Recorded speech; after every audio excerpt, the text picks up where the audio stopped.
YS Jagan తాజాగా ఏదైతే వారంలో 3 రోజులు 4 రోజుల కార్యక్రమాలు, అందులో భాగంగా వాళ్ళ నాయకుల్ని మొబలైజ్ చేస్తున్న ఏకైక పాయింట్ ఏంటంటే 2.0 మనదే, మనమే గెలుస్తున్నాం, వాళ్ళు సింగిల్ డిజిట్కి పరిమితం అవుతారు, మీరందరూ కలిసి ఉండండి, కష్టపడండి. ఇవే తప్పించి కాంట్రావర్షియల్ అంశాలని, ఆ రోజున ఉన్నటువంటి కాంట్రావర్షియల్ అంశాలని తను వాడే కార్యక్రమం చేయడు. ఇప్పుడు ఫర్ ఎగ్జాంపుల్ అప్పట్లో ఏదైతే అసెంబ్లీలో అంబటి రాంబాబు, ద్వారంపూడి ఇట్లాంటి వాళ్ళు మాట్లాడిన మాటకి చంద్రబాబు గారు వచ్చి కంటతడి పెట్టినటువంటి వైనం గుర్తుంది కదా.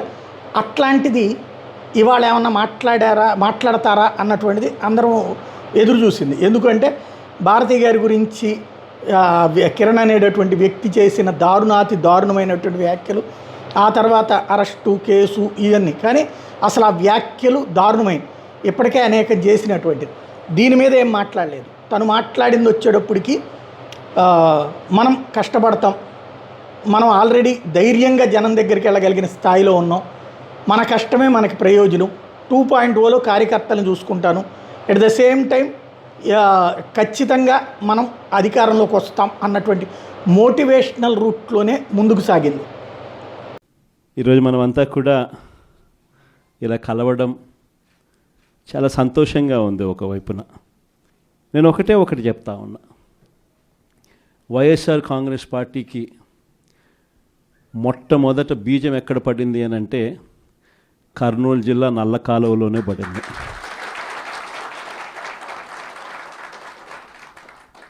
ఆ రోజు కూడా కేవలం ఒక మాట ఇచ్చినాం, ఆ మాట కోసం ఎందాకైనా కూడా పోయిన పరిస్థితుల మధ్య వైఎస్ఆర్ కాంగ్రెస్ పార్టీ ఆవిర్భవించడం, వైఎస్ఆర్ కాంగ్రెస్ పార్టీ ఈరోజు ఒక బలమైన పార్టీగా ఈరోజు రాష్ట్ర చరిత్రలో ఉండడం, దానికి బీజం కర్నూలు నుంచే పడింది.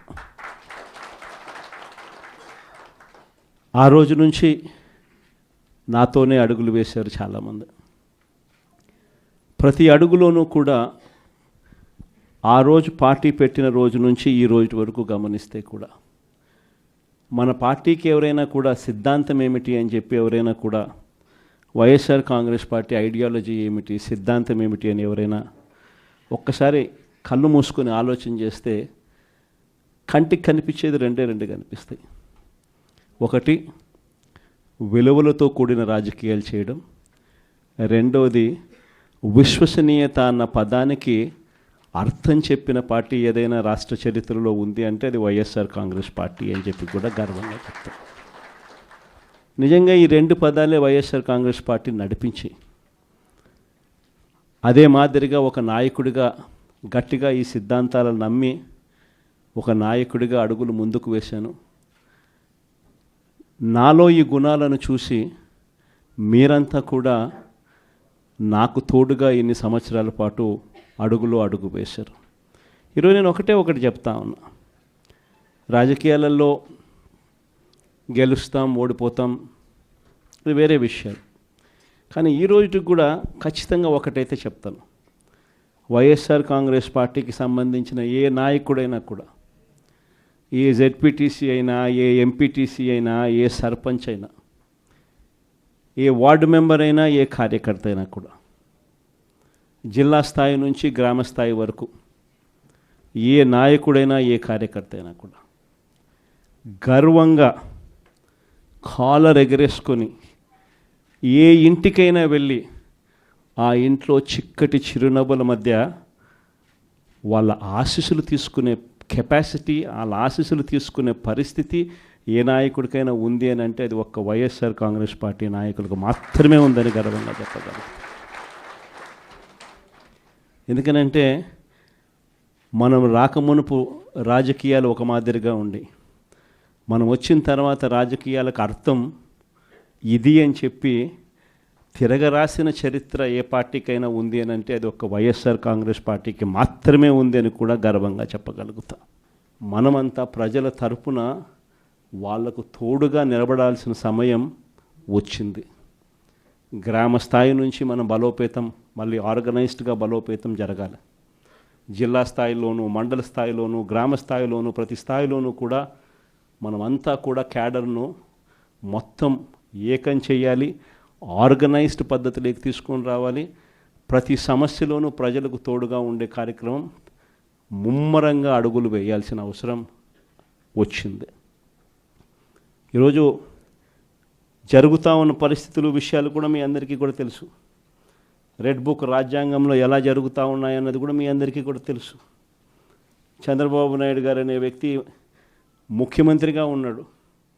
మామూలుగా ముఖ్యమంత్రిగా ఉన్న వ్యక్తికి ఒక హుందాతనం ఉంటుంది. ఈ మనిషికి ఆ హుందాతనం లేదు. ఈ మనిషికి ఏదైనా కూడా తాను ముఖ్యమంత్రి కాబట్టి ఏ పదవైనా తనకే కావాలి, తనకు సంఖ్యాబలం లేకపోయినా తనకే కావాలి అన్న అహంకారంతో ఈరోజు చంద్రబాబు నాయుడు రెడ్ బుక్ పాలన సాగిస్తూ ఉన్నాడు. 57 చోట్ల జరిగితే 7 చోట్ల ఎన్నికను వాయిదా వేశారు. ఎందుకనంటే అక్కడ చంద్రబాబు నాయుడుకు గెలిచే వాతావరణం కనిపించక ఆ 7 చోట్ల ఎన్నికలు వాయిదా వేశాడు.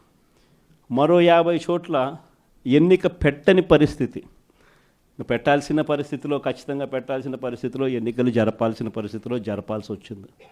ఆ వచ్చిన చోట్ల కూడా 50 చోట్లలో 39 చోట్ల వైఎస్ఆర్సీపీ క్యాడర్ తెగింపుతో గట్టిగా నిలబడింది.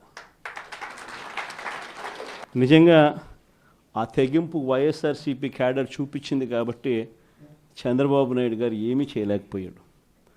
ఎంత దారుణంగా చంద్రబాబు నాయుడు గారు అనే వ్యక్తి ప్రవర్తిస్తూ ఉన్నాడు అన్నదానికి నిదర్శనం. ఎక్కడా కూడా చంద్రబాబు నాయుడు గారికి మెజారిటీ లేదు. ప్రతి చోట కూడా వైఎస్ఆర్సీపీ కోవిడ్ తర్వాత జరిగిన ఎన్నికలు, అంటే 2 ఏళ్ల తర్వాత జరిగిన ఎన్నికల్లో 2.5 సంవత్సరం 2.5 సంవత్సరం తర్వాత ఎన్నికలు జరిగాయి. ఆ ఎన్నికల్లో వైఎస్ఆర్ కాంగ్రెస్ పార్టీ స్వీప్ చేసిన పరిస్థితులు మనందరికీ కూడా తెలుసు. ఎక్కడా కూడా చంద్రబాబు నాయుడుకు బలం లేదు. బలం లేకపోయినా కూడా చంద్రబాబు నాయుడు గారు ఆయనకున్న అహంకారంతో ప్రలోభాలు పెడుతూ, భయపెడుతూ, ఉచ్చల విడిగా ఏ రకంగా చంద్రబాబు నాయుడు గారు రెడ్ బుక్ రాజ్యాంగంలో ప్రతి పదవి తనకే కావాలి అని చెప్పి తపన పడుతూ చంద్రబాబు నాయుడు గారు ఏ రకంగా చేశారు అన్నది మనమంతా కూడా చూసాం. ఎందుకు చంద్రబాబు నాయుడు గారు ఇవన్నీ చేస్తూ ఉన్నారు అన్నదానికి ఒక్కొక్కసారి నాకు అర్థం కాల. ఎందుకు అబ్బాయి మనిషికి బలం లేదు, సంఖ్యాబలం లేదు, లేకపోయినా కూడా ఎందుకు ఇంత దౌర్జన్యాలు చేస్తా, ఇంత అప్రజాస్వామికంగా ఎందుకు చేస్తూ ఉన్నాడు అని చెప్పి. ఎందుకు చేస్తూ ఉన్నాడో తెలుసా? కారణం వైఎస్ఆర్ కాంగ్రెస్ పార్టీ అంటే చంద్రబాబు నాయుడుకు భయం. వైఎస్ఆర్ పార్టీ కార్యకర్త అంటే చంద్రబాబు నాయుడు గారికి భయం. ఎందుకనంటే చంద్రబాబు నాయుడు గారు సూపర్ 6 ఫెయిల్ అయ్యాడు, సూపర్ 7 ఫెయిల్ అయినాడు. చంద్రబాబు నాయుడు గారి పాలనలో వ్యవస్థలన్నీ కూడా పూర్తిగా నీరు గారిపోయినాయి. ఇలాంటి పరిస్థితిలో ప్రజలందరూ కూడా తెలుగుదేశం పార్టీకి సంబంధించిన క్యాడర్ ఎవరూ కూడా ప్రజల దగ్గరికి వెళ్ళే పరిస్థితి లేదు.